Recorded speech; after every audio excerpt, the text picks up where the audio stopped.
বাগদার হেলেঞ্চ high স্কুলে মুখ্যমন্ত্রীর নির্দেশের পরে স্কুলে এলো গ্রুপ সি কর্মচারী। অনুপস্থিত আরো 2 শিক্ষক ও গ্রুপ ডি কর্মচারী। সুপ্রিম কোর্টের নির্দেশে উত্তর 24 পরগনার বাগদা ব্লকের হেলেঞ্চ হাই স্কুলের 2 শিক্ষক, একজন গ্রুপ সি ও একজন গ্রুপ ডি কর্মচারীর চাকরি বাতিল হয়েছে। ইতিমধ্যে মুখ্যমন্ত্রী স্কুলে যাওয়ার জন্য পরামর্শ দিয়েছেন। 2 শিক্ষক ও গ্রুপ ডি কর্মচারী স্কুলে না এলেও হেলেঞ্চ হাই স্কুলের গ্রুপ সি কর্মচারী মনোজ মল্লিক বুধবার স্কুলে আসেন। উচ্চ মাধ্যমিকের ছাত্র ছাত্রীদের ভর্তির কাজ করতে দেখা যায় তাকে।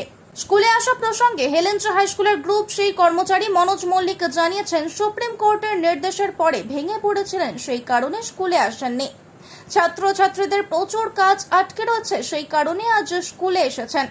মুখ্যমন্ত্রীর নির্দেশের পরেই তিনি স্কুলে এসেছেন কিনা সে প্রসঙ্গে তিনি বলেছেন, ভলেন্টিয়ারি সার্ভিস কেন দিতে যাব? 7 বছর চাকরি করছি, এখন কেউ ভলেন্টিয়ার সার্ভিস দেয়? স্কুলের কাজ পেন্ডিং রয়েছে বলেই তিনি স্কুলে এসেছেন। অন্যদিকে হেলেঞ্চ হাই স্কুলের প্রধান শিক্ষক শুভেন্দু বিশ্বাস জানিয়েছেন, 2 জন শিক্ষক, একজন গ্রুপ ডি একজন গ্রুপ সি কর্মচারীর চাকরি গিয়েছে। স্কুল চালাতে খুব সমস্যা হচ্ছে। 2 শিক্ষক এবং একজন গ্রুপ ডি কর্মচারী স্কুলে আজ আসেনি, কিন্তু গ্রুপ সি কর্মচারী এসেছেন। অনেক কাজ পেন্ডিং রয়েছে, সেই কাজগুলি করছেন। গ্রুপ সি কর্মচারী স্কুলে আসাতে অনেকটা সুবিধা হচ্ছে। সুপ্রিম কোর্টের নির্দেশের পরে আমি স্কুলে আসিনি, এতটাই মর্মাহত ছিলাম যে স্কুলে আসা আমার পক্ষে আর সম্ভব হয়নি। কিন্তু স্কুলে এত কাজ পেন্ডিং হয়ে রয়েছে, ছাত্রদেরকে পরিষেবা দেওয়ার জন্য স্কুলে এসেছি বাধ্য।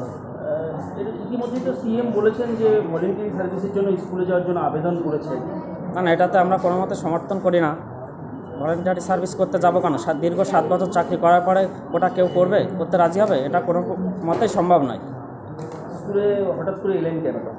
এসছি স্কুলে, শুনলাম হেডমাস্টারমশাই বলেছিল যে কাজটা অনেক কাজ পড়ে রয়েছে, সেই কারণে এসছি। সেক্ষেত্রে কি মানে কোনো নির্দেশিকা আপনাদের কাছে এসেছে? না, এখনও পর্যন্ত আসেনি। এই যে কাজে ফেরার মানে আশাটা হঠাৎ করে কেন? এটা নিজের ইচ্ছায় এসেছি যে ছাত্রদেরকে পরিষেবা দেওয়ার জন্য, নাহলে স্কুলটা ক্ষতিগ্রস্ত হবে, ছাত্ররা ক্ষতিগ্রস্ত হবে,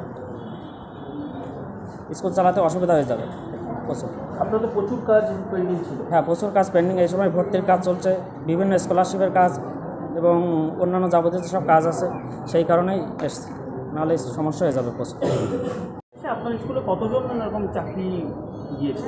4 জনের চাকরি গেছে। একজন গ্রুপ ডি, একজন ক্লার্ক, একজন এইচএস সেকশনের টিচার, একজন সেকেন্ডারি সেকশনের টিচার। মুখ্যমন্ত্রী নির্দেশের পরে স্কুলে কেউ আসছে?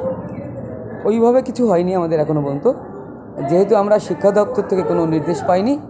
এই জন্য কোনো টিচার কখনো এসছে, কোনো টিচার আসেনি, কোনো টিচার একদমই আসেনি। আজকে দেখলাম গ্রুপ সির একজন ক্লার্ক যিনি কাজ করছেন, মনোজ মল্লিক, তিনি বলছেন অনেক কাজ পেন্ডিং রয়েছে, সেই কারণে স্কুলে আসা। মুখ্যমন্ত্রী নির্দেশের পরে এসছেন, কী বলবেন? মুখ্যমন্ত্রীর নির্দেশ কিনা আমি জানি না, কাজ পেন্ডিং রয়েছে প্রচুর। সে এসে, যেহেতু আমাদের কোনো নির্দেশ নেই, সেহেতু আমরা কোনো বাধা দিইনি, এই অবস্থায় পড়ে আছে। এতে কি মানে সত্যি কি আপনার স্কুল চালাতে সমস্যা? স্কুল চালাতে সমস্যা মানে কোনো দিকেই কোনোভাবে আমরা কুল কিনারা খুঁজে পাবো না, কীভাবে কি চালাবো। কারণ এমনিতে যারা আছে তাদের নিয়েই কাজ চালানো সম্ভব নয়। সেখানে দাঁড়িয়ে যদি এতগুলো শিক্ষক শিক্ষিকা বা গ্রুপ ডি বা ক্লার্ক যদি চলে যায়, সেক্ষেত্রে তো একদম মুখ থুবড়ে পড়ার মতো অবস্থা হবে। আগেই আমাদের অবস্থা খারাপ ছিল, যেহেতু কর্মী এমনি কম রয়েছে, মানে শিক্ষক শিক্ষিকা বা group D group C. Group C যিনি আসছিলেন না, আজকে আবার এসছেন, এটা কি একটু ভালো হলো? সত্যি ভালো বলতেও কম বোধ হয়। এর বাইরে কোনো ওয়ার্ড আছে কিনা আমরা জানা নেই, কারণ ক্লার্কের অভাবে পুরো একটা স্কুল পুরো একদম কানা বললেই বোধহয় কম বলা হয়। দেখলাম অনেক ভিড় রয়েছে 11-এর।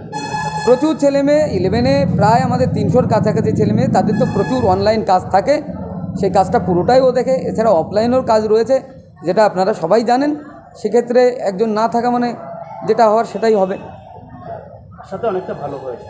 আশাতে অনেক দিন পরে ও এলো, যে কারণে আমাদের বিভিন্ন স্কলারশিপের যে ফর্মগুলো সেগুলো পড়ে আছে। গার্জিয়ানরা এসে তারা বিভিন্ন সময় গুড বিহেভ বা মিসবিহেভ, যেভাবে আপনি ইন্টারপ্রেট করেন না কেন, বিভিন্ন সময় তারা করছেন। তারা বিভিন্ন কোয়ারিজের সম্মুখীন হচ্ছেন, দলে দলে অভিভাবকরা আসছেন, তারা কোয়ারিজ করছেন, আমাদের কাজটা এখনও হচ্ছে না কেন, কীভাবে করবো সেটাই তো জানি না। আমি জানি না, আজকে বেশ খানিকটা হয়তো কিছুটা হলেও এগোনো সম্ভব আছে।